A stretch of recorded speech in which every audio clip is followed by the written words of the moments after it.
غم نہ کر ہم سفر نہیں واجد،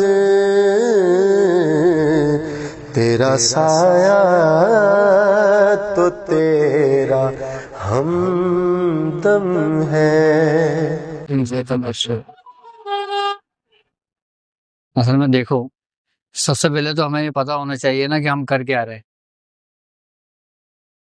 اگر روحانی مشق اگر تعلیم کی گئی ہے تو اس کی وجہ کیا ہے، اس کا مقصد کیا ہے، اس کا مقصد کیا ہے پڑھنے کا، کرنے کا۔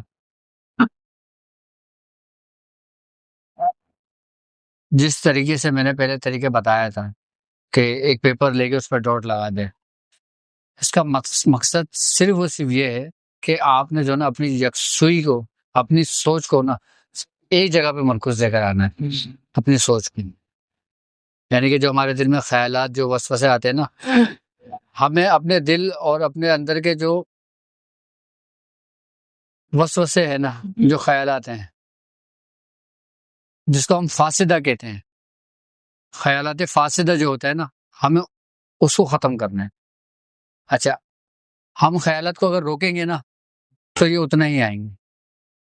آپ جتنا جس چیز کو روکنے کی کوشش کرو گے نا اپنے اندر وسوسوں کو، وہ اتنا ہی پیدا ہوں گے۔ تو ہم نے اس کو روکنے کے بجائے پتہ ہے کیا کرنا ہے؟ صرف یہ روحانی مشق کرنی ہے۔ جب ہم اپنی سوچ کو کسی ایک جگہ پہ لگائیں گے نا تو وہ جو خیالات آنے ہوں گے نا وہ آٹومیٹکلی بند ہو جائیں گے، کیونکہ ہم نے ایک نئی سوچ پیدا کرنی ہے اپنے اندر۔ نئی سوچ اس وقت تک پیدا نہیں ہوگی جب تک کہ تمہاری جو پرانی سوچ ہے نا وہ ختم نہیں ہوگی۔ یہ وسوسے، یہ خیالات ہم نہیں روک سکتے، لیکن ہم اس مشق کے ذریعے جو نا ہم اس پہ کنٹرول کر سکتے ہیں۔ ہم نے پڑھنا نہیں ہے ابھی کچھ کرنا نہیں ہے۔ اس کی ترتیب بالکل اسی طریقے سے ہوگی جس ترتیب سے میں نے سمجھایا تھا، بتایا تھا۔ کیا کہ آپ نے جب وہ چیز پیپر لگانا ہے نا تو اس کو اپنے ہاتھ سے اتنی دور رکھنا ہے کہ ایک ہاتھ کا فاصلہ ہو آپ کے، یعنی کہ آپ نے بالکل ایسے بیٹھنا ہے، ایسے کہ آپ کی جو گردن نہ زیادہ ایسے ہو نہ زیادہ جھکی ہو، بالکل ایسے اسٹریٹ بیٹھنا ہے۔ اور جب ایسے بیٹھو گے نا، کوئی پیچھے ٹیک نہیں ہوگا تو آٹومیٹکلی تمہاری کمر سیدھی ہو جائے گی۔ اور جب تمہاری کمر سیدھی ہوگی نا تو تمہارا فوکس بالکل اس کے اوپر ہوگا، نقطے کے اوپر۔ جب نقطے پہ فوکس کرو گے نا تو تمہارا سارا دھیان جو ہے نا وہ نقطے پر ہوگا۔ اچھا، اگر ہم کسی چیز کو زبردستی کوئی چیز کرنے کی کوشش کرتے ہیں نا وہ ہم سے اتنی ہی بھاگتی ہے۔ ہم نے کوئی بھی کام زبردستی نہیں کرنا، ہم نے بالکل ریلیکس ہو کے بالکل اطمینان سے کرنا ہے۔ اچھا، بعض لوگ اتنے توجہ سے کرتے ہیں یہ، ابھی ایک دو لوگوں نے مجھ سے باقاعدہ پوچھا کہ ہمارے سر میں درد ہونے لگتا ہے۔ تو سر میں جو درد ہوتا ہے نا اس کی بیسیکلی وجہ یہی ہوتی ہے کہ ہم اس چیز کو فوکس کر رہے ہوتے ہیں، اس کو غور سے دیکھ رہے ہوتے ہیں۔ ہمیں بالکل ریلیکس ہو کر دیکھنا ہے اور اپنے جسم کو تھکانا نہیں ہے، اپنے آپ کو تھکانا نہیں ہے۔ یہ روحانی مشق کے اوپر آپ کمال جو نا دنوں میں حاصل نہیں کر سکتے۔ اگر آپ چاہو نا کہ میں ایک دن میں سب کچھ کر لوں تو ایک دن میں نہیں کر سکتے آپ یہ۔ اس کے لیے آپ کو تھوڑا سا ٹائم چاہیے۔ اب اس روحانی مشق کو کرنے میں مجھے ہی تقریباً 3 مہینے لگے تھے۔ اب لوگ پوچھتے ہیں کہ کتنے دن کرنا ہے۔ یہ بیسیکلی جو نا ابتدائی چیپٹر ہے، صرف وہ صرف اس لیے کہ آپ کے اندر جو خیالات فاسدہ پیدا ہوتے ہیں نا اس کو ختم کرنے کے لیے۔ اچھا، اس میں کچھ احتیاط دیکھو، سب سے پہلے احتیاط یہ ہوگی کہ اس میں جو نا میں نے جو کیا تھا نا وہ چراغ کی روشنی میں کیا تھا اس عمل کو، یعنی کہ کمرے میں اندھیرا تھا اور میں نے چراغ جلا لیا تھا۔ اچھا، میرا جو کمرہ تھا وہ کمرہ کیا تھا، کھولی تھی، تم نے تو دیکھا ہے کتنا چھوٹا کمرہ تھا کہ بندہ جو نا صرف لیٹ سکتا تھا، اور ایسے نہیں لیٹ سکتا تھا، لمبا ہو کے لیٹ سکتا تھا، پورا بھی نہیں لیٹا جا سکتا تھا۔ تو وہ ہماری کھولی ہوتی تھی اور اتنا فاصلہ ہوتا تھا ایک ہاتھ کا۔ ہم نے ایک اسٹینڈ بنایا ہوا تھا، اس کے اندر ہم لگا کے میں اس میں بیٹھا رہتا تھا۔ صرف کام کیا تھا اس نقطے کو دیکھنا کہ اس حد تک کہ جتنا آپ اس کو برداشت کر سکتے ہیں۔ اچھا جب آپ دیکھیں نا کہ آپ کی پلک جھپک رہی ہے تو آپ آنکھیں بند کر لیں اپنی، اور جب آنکھیں بند کریں گے نا تو آپ کو نا ایک اندر سے ٹھنڈک سی محسوس ہوگی جسم کے اندر سے. اچھا اس میں پنکھے کی روشنی میں بھی نہیں کرنا اور آپ نے اے سی میں بیٹھ کے بھی نہیں کرنا، یعنی کہ آپ نے اپنے جسم کے ٹمپریچر کو نارمل رکھنا ہے. اچھا جب جسم کے اندر حرارت پیدا ہوگی نا تو ہمارا جو دماغ ہے نا وہ اتنا ایکٹیو ہوگا، یعنی کہ ہمارے اندر اگر پسینہ آ رہا ہوگا اور جسم میں حرارت ہوگی تو ہماری ایک الگ کیفیت ہوتی ہے. کچھ لوگوں کو ان کیفیت میں بڑا سرور آتا ہے. جب میں بیٹھتا تھا تو نہ تو میرے کمرے میں پنکھا تھا، نہ اے سی تھا، نہ کچھ تھا. تقریباً 5 سال تک تو میں نے بغیر پنکھے کے گزارا ہے. جب ہم اس کو کریں گے نا، اس مشق کو، اس روحانی مشق کو، تو ہمارے اندر جو نا ایک سکون طاری ہوگا. اچھا آپ نے کیا کرنا ہے کہ جب آپ کی پلک جھپکنے لگے نا پھر آپ نے پلک کو بند کر لینا ہے، پھر آپ نے 2 منٹ کے بعد پلک کھولنی ہے، پھر دوبارہ اس کو فوکس کرنا ہے اسی نقطے کو. اچھا اس طریقے سے نا آپ 5 مرتبہ یا 7 مرتبہ کرو، آپ نے طاق عادت میں کرنا ہے. اس کو 5 مرتبہ کرو گے یا 7 مرتبہ کرو گے اس حرف کو. اچھا یہ آپ کا تھوڑا اگر ہم ٹائم ڈوریشن کریں گے نا تو کم سے کم 10 سے 15 منٹ کا وقفہ بنتا ہے. جب آپ یہ 5 یا 7 مرتبہ کمپلیٹ کر سکو نا، کر لو اپنا، تو اس کے بعد آپ نے بالکل پرسکون ہو کے بیٹھ جانا ہے آنکھ بند کر کے. اور جب پرسکون ہو کے بیٹھو گے نا آپ آنکھ بند کر کے، پھر آپ نے کوشش کرنا ہے، توجہ زیادہ نہیں کرنا، آپ نے جو نقطہ آپ دیکھ رہے تھے نا آٹومیٹکلی وہ آپ کے دماغ میں آ جائے گا. یعنی کہ کسی چیز کو ہم دیکھیں اور اس کے بعد ہم آنکھ بند کریں نا تو اس کا عکس ہماری آنکھوں میں آ جاتا ہے، کیونکہ دماغ جو ہوتا ہے نا وہ اس کو کیپچر کر لیتا ہے. جی جب ہم آنکھ بند کریں گے تو وہی منظر ہمارے سامنے آئے گا. اب ہم نے اسی نقطے کو سامنے لے کر آنا ہے، پھر وہ خود ہی آ جائے گا، آپ بغیر توجہ سے آئے گا آپ کی. لیکن یہ 4-5 دن جب آپ کا ہفتہ پر گزر جائے گا نا اس کے بعد پھر یہ کیفیت طاری ہوگی. آپ نے صرف 10 منٹ اور 15 منٹ تک جو نا پھر سکون سے آنکھ بند کر کے بیٹھ جانا ہے. اچھا یہ روحانی مشق جو ہے نا یہ مراقبہ نہیں ہے. اگر آپ لوگ سمجھ رہے ہو کہ یہ مراقبہ ہے تو یہ مراقبہ نہیں ہے روحانی مشق. یہ روحانی مشق صرف اور صرف یکسوئی قائم کرنے کے لیے ہے. اچھا جب تک آپ کو یکسوئی قائم نہیں ہوگی نا آپ مراقبے میں ساری زندگی بیٹھے رہو، آپ کامیاب نہیں ہو سکتے. اس روحانی مشق کی اہمیت یہ ہے کہ جس طریقے سے آپ نماز پڑھنے سے پہلے وضو کرتے ہو، پاکیزگی کا اہتمام کرتے ہو، اس کے بعد آپ نماز پڑھتے ہو، اسی طریقے سے اس روحانی مشق کے ذریعے پہلے ہم اپنے سوچ کو ایک جگہ لے کر آتے ہیں، محدود کرتے ہیں. آئی بات سمجھ میں؟ جب ہم اس پہ یکسوئی حاصل کر لیتے ہیں اس کے بعد پھر ہم مراقبے میں داخل ہوتے ہیں. ابھی مراقبہ شروع نہیں ہوا ہے آپ کا. مراقبہ آپ کا میرے حساب سے اگر شروع ہوگا نا تو کم سے کم 3 مہینے کے بعد ہوگا شروع مراقبہ. ابھی ہم روحانی مشق صرف اس لیے کرا رہے ہیں کہ جو دماغ کے اندر آپ کے خیالات ہیں نا، جو کاروبار کے معاملے میں، گھریلو معاملے میں، کسی بھی معاملات میں، اس چیز سے جب تک آپ کلیئر نہیں ہوں گے نا آپ یہ نہیں ہو سکتے. اچھا اب جب آپ ایک ہفتے کے بعد آپ یہ دیکھیے گا جیسے جیسے آپ کو وہ گزرتا جائے گا نا آپ کو جو دیکھنے کا جو فوکس ہوگا نا، یعنی کہ آپ کی جو پلک جھپکنے کا ٹائم ڈوریشن جو ہوگا وہ آٹومیٹکلی بڑھتا چلا جائے گا. شروع میں آپ کا 15-20 سیکنڈ تک رہے گا، اس کے بعد 30 سیکنڈ تک چلا جائے گا، اس کے بعد 60 سیکنڈ تک چلا جائے گا، پھر 60 سیکنڈ کے بعد اوپر 90 سیکنڈ تک چلا جائے گا، پھر 2 منٹ تک چلا جائے گا. اب اس کا کرنے کا فائدہ کیا ہوگا ہمیں، میں اب تمہیں بتاتا ہوں. ایک دفعہ حضور نے بتایا کہ ابتدائی دور کی بات ہے، یہ بات ہے سن 99 کی، 99 کی. تو جب یہ مشق میں کر رہا تھا نا تو جب میں 5 منٹ تک پہنچا تو پاپا خوش ہوئے، کہنے لگے اب تمہیں پتہ ہے آگے جب یہ تمہارا ٹائم بڑھے گا آگے اس کا، اب میں تمہیں اس کے فائدے بتاؤں. میں نے کہا کیا؟ کہہ رہے ہیں اگر کوئی شخص بغیر پلک جھپکے 30 منٹ تک پہنچ جائے، کتنے منٹ تک؟ 30 منٹ تک پہنچ جائے نا تو اس کو تمام جنات، شیاطین، ارواحیں اس کو سامنے نظر آنے لگتی ہیں، گھومتے پھرتے، چلتے پھرتے، اٹھتے بیٹھتے، یعنی کہ انسان غیبی دنیا میں داخل ہو جاتا ہے. ابھی کچھ پڑھا نہیں ہے، ابھی کچھ کرا نہیں ہے، ابھی صرف اور صرف جو نا آپ نے اپنے آپ کو ایک یکسو کیا ہے. یعنی کہ آپ جب آپ اپنے آپ کو یکسو کرو گے نا تو آپ کے اندر جو قوت ارادی ہے نا وہ جاگے گی، یعنی کہ آپ کی جو روحانی پاورز ہوتی ہے. آئی بات سمجھ میں؟ اب جب روحانیت آپ کے اندر پیدا ہوگی نا تو پھر وہ آپ کو جو عجائبات دکھائے گی نا پھر آپ دیکھتے رہ جائیں گے. یعنی کہ میاں کیا فرماتے ہیں کہ آدھے گھنٹے تک اگر آپ نے بغیر پلک جھپکے دیکھا تو آپ کو دوسری چیزیں واضح ہونے شروع ہو جائیں گی، نظر آنے شروع ہو جائیں گی. جب یہ کیفیت ہو جاتی ہے نا تو انسان کے اندر وہ اسرار کھل جاتے ہیں جو وہ کچھ پڑھے گا اس کے بعد.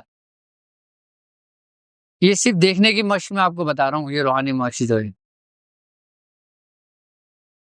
اس کا تعلق کسی ظاہر و باطن سے نہیں ہے. دیکھو ایک بات یاد رکھنا، سب کچھ جو نا تمہارے اپنے اندر موجود ہے. تمہاری روحانیت کہیں باہر نہیں ہے، تمہاری روحانیت تمہارے اپنے ہی اندر موجود ہے. لیکن کیا ہم اس چیز سے غافل ہیں؟ اب تم کتنے عرصے سے پڑھ رہے ہو، تمہیں کیا فائدہ ہوا؟ تم نے کبھی چیز پہ توجہ کی اپنے؟ ابھی روحانی مشق سے انسان اتنا کامل ہو جاتا ہے تو آپ آگے کی منزلوں میں آپ کس مقام پہ جاؤ گے آپ مجھے بتاؤ. پھر وہ یہ سمجھ لو کہ مرنے کے بعد بھی تمہارے کام آئیں گے. جب اس چیز کو تم کنٹرول کر لو گے نا اس کے بعد تمہیں بتاؤں گا کہ مراقبہ کیا ہوتا ہے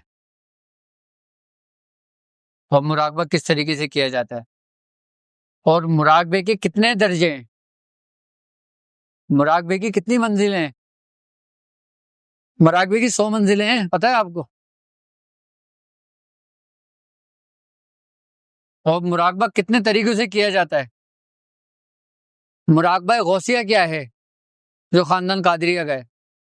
اب لوگ ساری زندگی خاندان قادریہ میں رہ کے گزار دیتے ہیں، ان کو یہی نہیں پتا ہوتا تھا کہ مراقبہ غوثیہ کسے کہتے ہیں. اور مراقبہ جبرائیل کیا ہے، مراقبہ میکائیلی کیا ہے، مراقبہ اسرافیلی کیا ہے. یہ چاروں فرشتوں کے مراقبے ہیں، پھر اس کی ترتیب الگ ہے.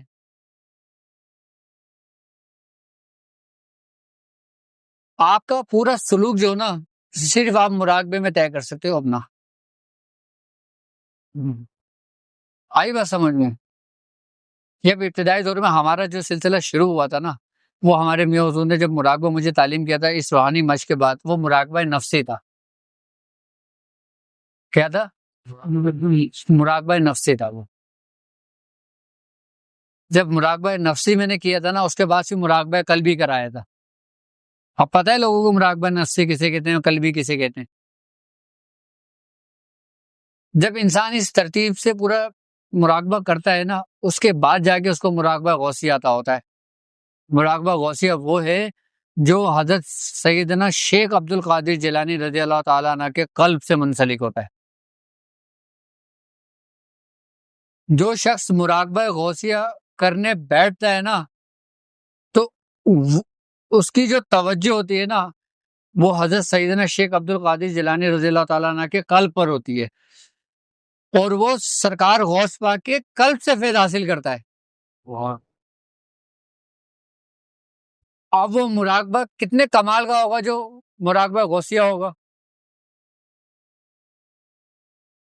لیکن یہ سب چیزیں تمہیں بتانے کا مقصد یہ ہے کہ تمہاری یہ بات کی منزلیں ہیں، یہ ابھی کی منزل نہیں ہے، یہ ابھی ابتدائی دور ہے.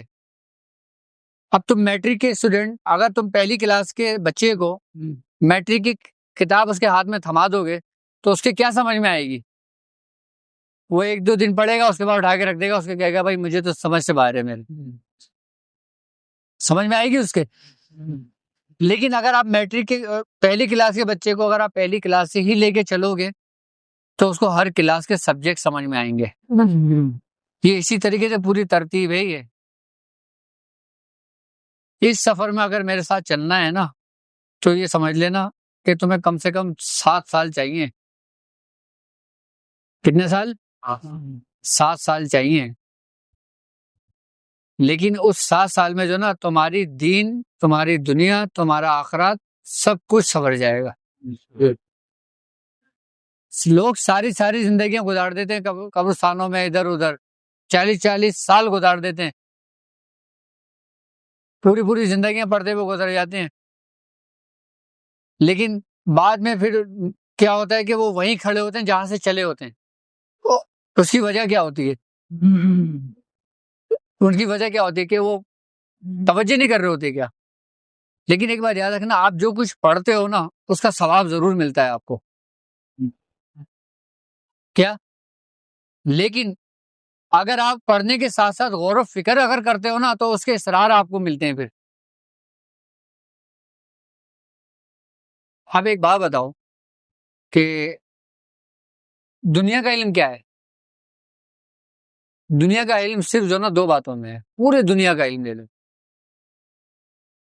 آپ ساری دنیا کا علم اکٹھا کر لو، چاہے وہ دین کا علم ہو، دنیاوی علم ہو، کوئی سا بھی علم ہو، سب اکٹھا کر لو.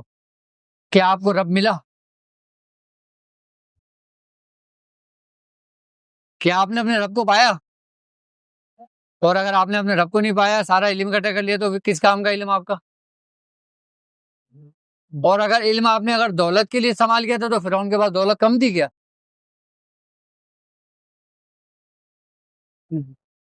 اگر آپ نے علم سے اگر دولت کمانی ہے، دولت کمائی ہے اگر، تو کیا قارون کے پاس دولت کم تھی کیا؟ نمرود کے پاس کم تھی؟ فرعون کے پاس کم تھی کیا؟ تو پھر آپ کو کیا حاصل ہوا دنیاوی علم سے؟ ہم نے اتنا کچھ پڑھا، اتنا سب کچھ کرا، کیا فائدہ ہوا؟ حضرت امام احمد بن حنبل،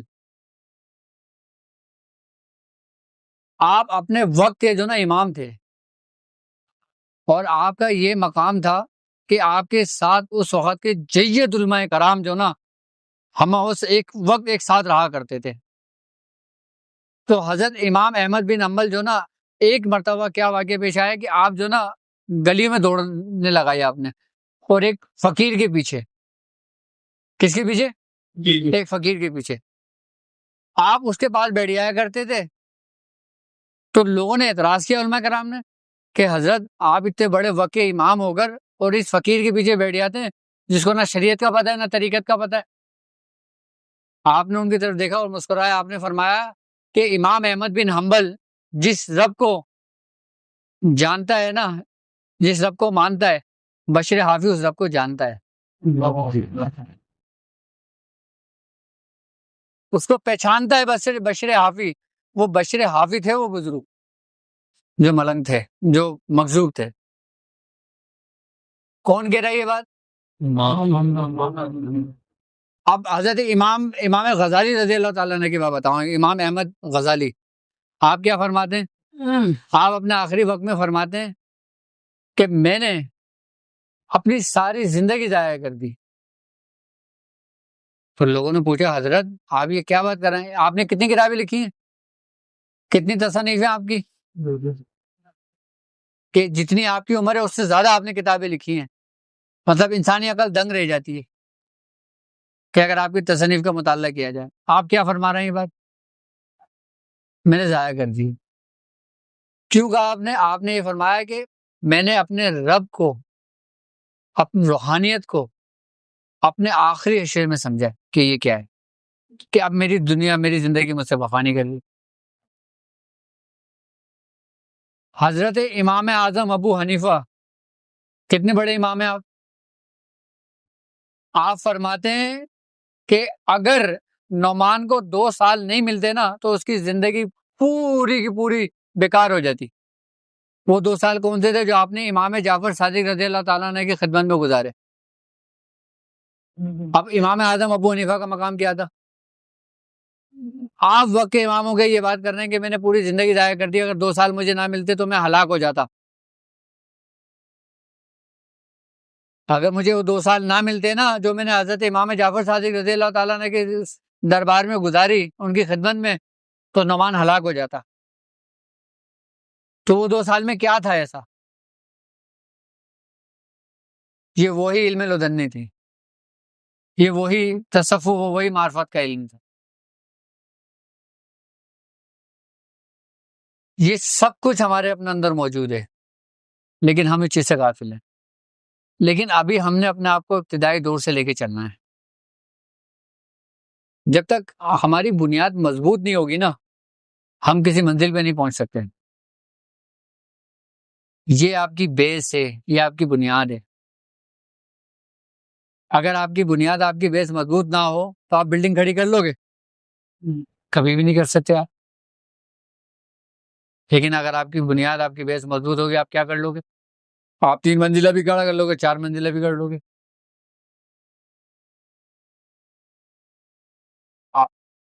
یعنی کہ مراقبہ کب شروع ہو رہا ہے آپ کا؟ کہ جب تک آپ کی سوچ ایک جگہ قائم نہیں ہو جاتی. اچھا، جب آپ کی یہ پہلی مشق کمپلیٹ ہوگی، روحانی مشق جب پہلی کمپلیٹ ہو جائے گی نا، اس کا جو دوسرا اسٹیج شروع ہوگا نا، پھر وہ کینڈل پہ شروع ہوتا ہے. پھر وہ کینڈل جلا کے اسی لو کو دیکھنا پڑتا ہے. یعنی کہ آپ ایک درجے سے دوسرے درجے میں داخل ہوتے ہو. اب جب اس لو کو آپ دیکھو گے نا، تو پھر اس لو کے اندر مشاہدہ کرو گے. یہ میں دوسرا اسٹیپ بتا رہا ہوں آپ کو. ابھی دوسرے اسٹیپ کو نہیں پہنچو گے جب تک آپ کا پہلا اسٹیپ کلیئر نہیں ہوتا. آئی بات سمجھ؟ پھر اس میں مشاہدہ کرتے ہوگے. اگر ہم پہلے ہی مشق کی بات کریں نا، روحانی مشق کی، تو آپ نے پتہ ہے کیا کرنا ہوگا؟ ہر ہفتے جو نا، اس جو آپ کا ڈاٹ ہے نا، وہ آپ نے بڑھا دینا ہے، بڑا کرتے رہنا ہے ہر ہفتے. جو آپ کی سوچ ایک جگہ قائم ہوتی رہے گی، آپ نقطے کو بڑا کرتے رہیں گے. اس کو دھبے کو اتنا بڑا کر لیں گے جتنا بڑا سکہ ہوتا ہے.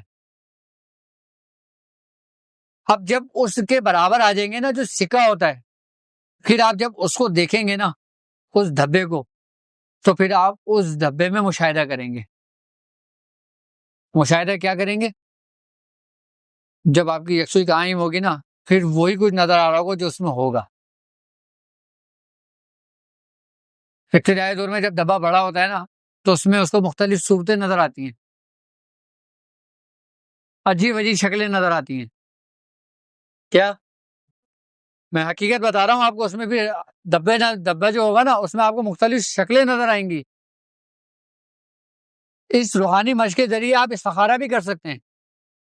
اس روحانی مشق کے ذریعے آپ حاضرات بھی کر سکتے ہیں. اس روحانی مشق کے ذریعے آپ لوگوں کا علاج بھی کر سکتے ہیں. اس روحانی مشق کے ذریعے آپ اپنی بیماریوں کا علاج بھی کر سکتے ہیں. اس روحانی مشق کے ذریعے آپ دوسرے کی اصلاح بھی کر سکتے ہیں. یہ روحانی مشق صرف ایسے ہی نہیں ہے کہ آپ صرف بیٹھ گئے اور دیکھ رہے ہیں، بس یہ کام ہے آپ کا. یہ میں آپ کی وہ بنیاد اور وہ بیس بتا رہا ہوں کہ جو ہمارے بزرگوں نے ہم پھر سختی سے اس چیز پہ ریاضت کروائی تھی، اور کہا تھا کہ دنیا میں یہ نقطہ یہ اور دنیا نہیں ہے. جب اس کے اندر مشاہدہ ہوتا ہے نا، آپ باقاعدہ اس دھبے کے اندر مختلف صورتیں دیکھتے ہیں، یہاں تک کہ جناتوں کی حاضریاں ہوتی ہیں اس میں.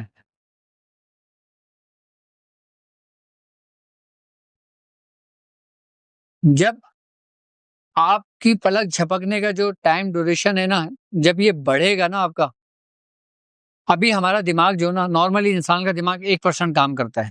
کتنا پرسنٹ؟ 1% کام کرتا ہے. جب انسان یہ روحانی مشق کرتا ہے نا، تو اس کا دماغ جب وہ 5 منٹ تک پہنچ جاتا ہے، تو اس کا جو دماغ ہوتا ہے نا، وہ پھر انسٹال ہونا شروع ہو جاتا ہے. پھر وہ 1% سے 2% پہ چلا جاتا ہے. آپ یہ دیکھیں نا کہ ہماری جو دماغ ہے نا، اس کے اندر سب کچھ موجود ہے. وہ کچھ موجود ہے جو ہم نے ساری زندگی کیا. وہ کچھ اس میں محفوظ ہے جو ہماری پیدائش میں تھا. ہماری پیدائش سے لے کر ہماری مرنے تک دماغ کے اندر ایک ایک چیز محفوظ ہے جو ہم نے بچپن کا، جوانی کا، بڑھاپے کا، تمام دور گزارا، جو کچھ کیا وہ اس میں محفوظ ہے. لیکن ہم اس سے غافل ہیں. جب آپ کوئی کمپیوٹر کے اندر کوئی پروگرام کوئی انسٹال کرتے ہو، کوئی سافٹ ویئر اپڈیٹ کرتے ہو، تو ایک جدت آتی چلی جاتی ہے اس میں. آپ سپوز کہ آپ کے پاس کوئی میموری کوئی ویڈیو ہے آپ کی، آپ اس کو کہیں چلاتے ہو کمپیوٹر میں، تو وہ پہلے کیا ہوتا ہے، انسٹال کرتے ہو اس کو. تو اس کے بعد جب اس کو چلانے شروع کرتے ہو تو سب کچھ پورا ایک ایک چیز چلنی شروع ہو جاتی ہے، پورا ڈیٹا چلنے لگتا ہے. یار یہ تو ایک ظاہری دنیا ہے. یہ چیز جو بنائی ہے کس نے بنائی ہے؟ ہم اس کو کہتے ہیں کہ یہ آج کے دور کی جو نا سمجھ لیں کہ بہترین اور سب سے بڑی ایجاد ہے کمپیوٹر جو ہے اس صدی کی.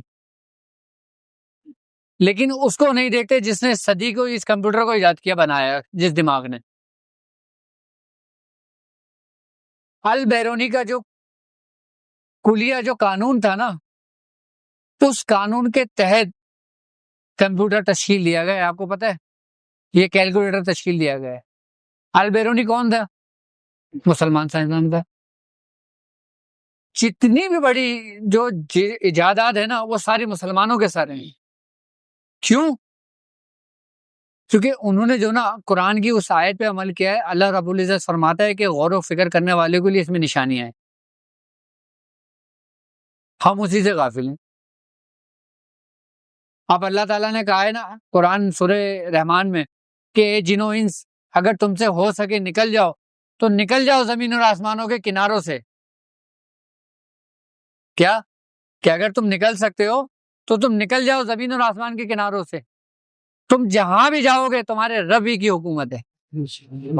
اب یہ بتاؤ تمہارے رب نے تمہیں ایک فارمولہ دے دیا کہ زمین اور آسمانوں کے کنارے موجود ہیں، اور کس سے مخاطب ہے وہ؟ خالی جن سے نہیں ہے، وہ جن و انس سے ہے. کیا آپ نے کبھی اس کو غور و فکر کیا ہے کہ اگر آپ یہ دیکھیں گے تو کیسے دیکھیں گے، اگر آپ زمین و آسمانوں کے کناروں سے نکلیں گے تو کیسے نکلیں گے؟ لیکن قرآن کی اس آیت نے ایک بات کو ثابت کر دیا کہ انسان نکل سکتا ہے. اب کیسے نکل سکتا ہے؟ آپ کی عقل کیا کہتی ہے؟ کیا عقل کہتی ہے آپ کی کہ انسان کیسے نکل سکتا ہے؟ اب میں آپ کو اس کی بنیادی بات بتاؤں. دیکھو ابھی ہم روحانی مشق کر رہے ہیں، ٹھیک ہے، ابھی ہم اپنے آپ کو یکسو کر رہے ہیں. ہم ایک چیز وہ پورے اپنے وہ مرکز ایک قائم کر رہے ہیں، ایک اپنی روحانیت کو جگا رہے ہیں. ابھی ہمارا جو جسم بنا ہے نا یہ 4 عناصر سے بنا ہے. کس سے بنا ہے؟ وہ کیا ہے؟ آگ، ہوا، مٹی اور پانی. اچھا یہ چاروں فطرت انسان کے اندر موجود ہیں، یہ چاروں خلطیں انسان کے اندر موجود ہیں. جب انسان بنا ہے نا تو یہ وجود میں جب آیا تو یہ کثافت رکھتا ہے. یہ اپنے اندر ہمارا وجود جو ہے نا کثیف ہے نا، کثافت رکھتا ہے. یہ روح وہ لطیف ہے. اب کون سے نظام ہمارے اندر موجود ہیں؟ کثافت اور لطافت کا. آئی میں سمجھ. اب بزرگان دین ہمارے بزرگان کرام جو ریاضتیں کراتے ہیں نا ان کا وجہ مقصد صرف یہ ہوتا ہے کہ ان کے جو لطافت، جو ان کا جسم لطیف ہو جائے، یعنی کہ ان کی لطافت جاگ جائے. ہم جو کچھ کھاتے ہیں نا وہ ہمارے جسم کو لگتا ہے، ہم جو کچھ پیتے ہیں نا وہ ہمارے جسم کو لگتا ہے. ہماری روح کا اس سے کوئی تعلق نہیں ہے. جس طریقے سے ہمارے جسم کی خوراک ہے نا بالکل اسی طریقے سے ہماری روح کی بھی خوراک ہے. اور روح کی خوراک کیا ہے؟ تیرے رب کا ذکر. اور ذکر تمہیں اسی وقت حاصل ہوگا جب تمہیں اس کی قدر، اس کی اہمیت، اس کو غور و فکر پتا ہوگا. آپ ذکر کس کا کرو گے؟ جس کو جانتے ہو. آپ ذکر اسی کا کرو گے نا جس کو جانتے ہو. جس کو نہیں جانتے آپ اپنے رب کو جانتے ہو جو اس کا ذکر کرتے ہو.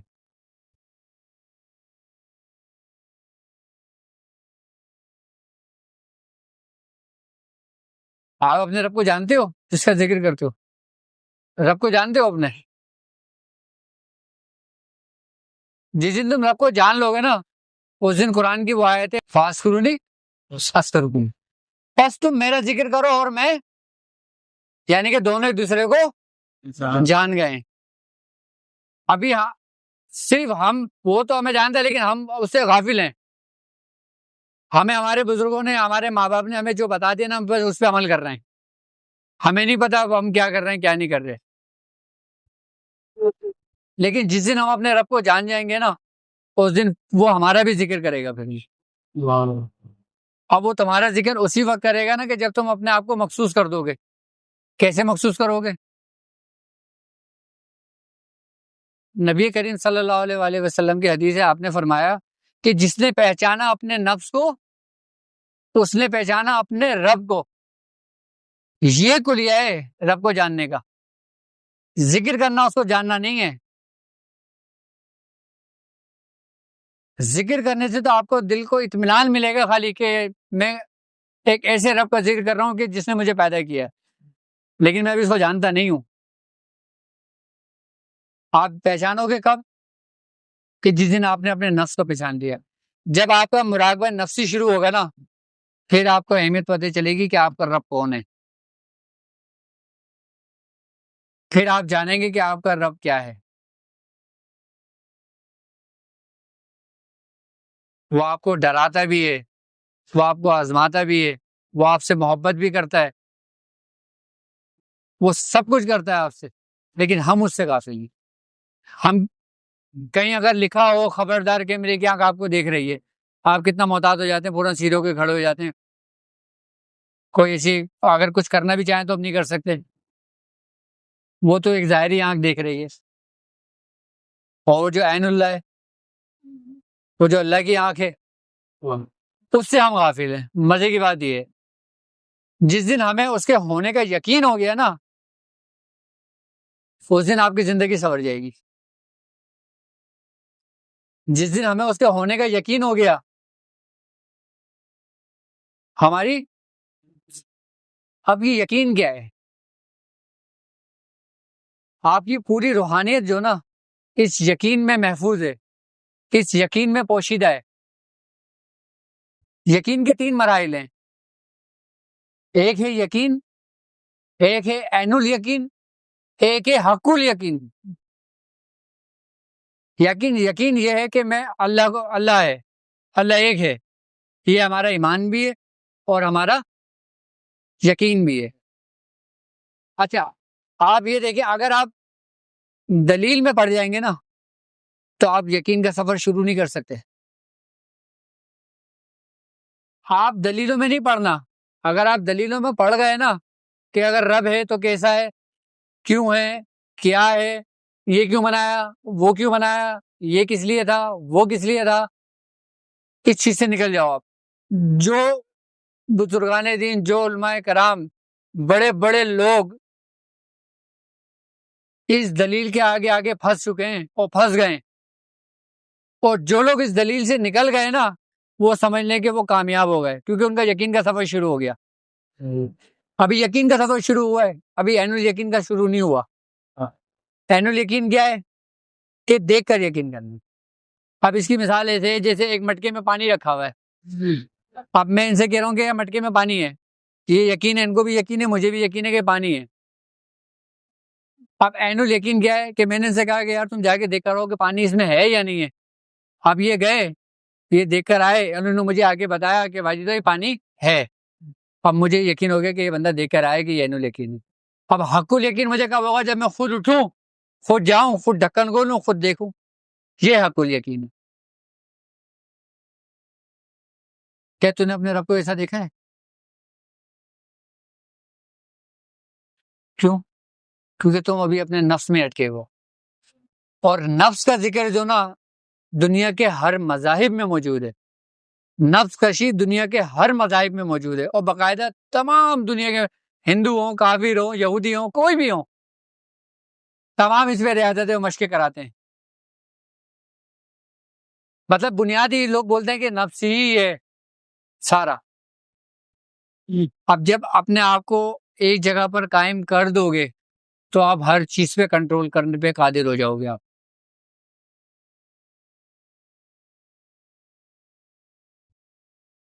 سب کچھ ہمارے اپنے ہی اندر موجود ہے، سب کچھ. اب یقین کیا تھا کہ اللہ ہے۔ اب ہمیں یقین یہ ہونا چاہیے کہ اگر ہم یہ روحانی مشق کر رہے ہیں تو ہم کامیاب ہوں گے۔ یہ ہمارے اندر دلائل ہے، ہمارے بیچ میں شیطان خلل نہ ڈالے کہ یار تو یہ کر رہا ہے، اس سے پتہ نہیں کیا ہوگا، اس سے یہ ہوگا، اس سے وہ ہوگا، اس سے ہوگا بھی نہیں ہوگا، تو ویسے اتنا کامل ہے، تجھے تو اس کی ضرورت ہی نہیں ہے۔ کیا یہ سب ہمارے اندر خیالات فاسدہ ہیں۔ ہمیشہ ایک بات یاد رکھنا، جس شخص نے اپنے آپ کو یہ سمجھا نا کہ وہ ہر چیز میں کامل ہے، اب اس کو اس چیز کی ضرورت نہیں ہے، سمجھ لو کہ وہی ناقص و جاہل ہے۔